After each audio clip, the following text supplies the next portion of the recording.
Hi. Over the next few days, I'm going to post up a couple of videos.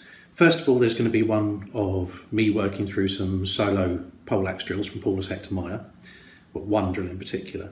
And the second one of me and one of my scholars, Luke, going through two of the plays in sequence from Paulus Hector Meyer with the longsword.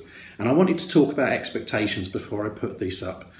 One of my pet hates at the moment is people who are, particularly instructors, who will critique people who are beginners, for example, in the background doing something. Oh, your student's not doing this. Well, that's because they're a fucking beginner. Give them a fucking chance. Put up a better video yourself. This hasn't been directed at me, quite fortunately, so I'm quite lucky in this. Well, not in recent times anyway. But save your critique of beginners for your own beginners. Generally, make it constructive. It's a little bit of a bugbear of mine. Try and get on with your own stuff. And again, put out better videos of your own stuff if you really want to put a valid critique up. So the first of the videos I'm going to put up is going to be, as I say, me doing poleaxe. You'll see people in the background. A lot of the time they'll be too upright in their stance. A lot of the time they may be standing too close. This is because they're beginners. I expect this to happen. Some of the people are going to be there for their first lesson, so they'll be doing stuff, and they very kindly let me actually video them while I was doing this. But what I would like you to focus on very much is what I do, the mistakes that I make when I'm going through my form, the corrections that I make when I'm going through my form. So poleaxe for me is a very, very new instrument. I'm beginning to learn how to move my hands more effectively on that instrument, and I'm beginning to learn how to wield it more effectively. So hopefully, as you see how I try and gain fluidity going through the exercises, you'll be able to see and be able to understand what I'm trying to achieve.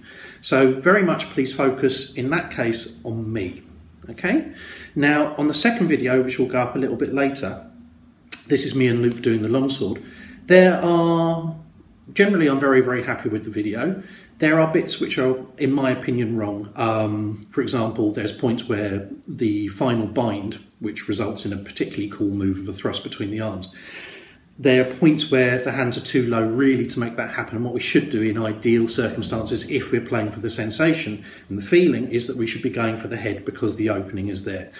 But we were trying to learn a sequence, and we're trying to identify the pressures which would create that right pressure. So there are mistakes as we go through. But rather than go, oh, look, we're pristine and perfect, I wanted to actually show you those mistakes so you can see, hopefully as well, how we're trying to perfect our system as we go on. So in both cases, again, please, if you can, reserve your judgment for me. I am the instructor. I'm the person who does all this. If people are fucking up in the background, that's fine. They're beginners. Look at my fuck-ups. Look at my improvements. See how I try and develop my system. Thank you very much, and I'll see you very soon. I hope you enjoy the videos.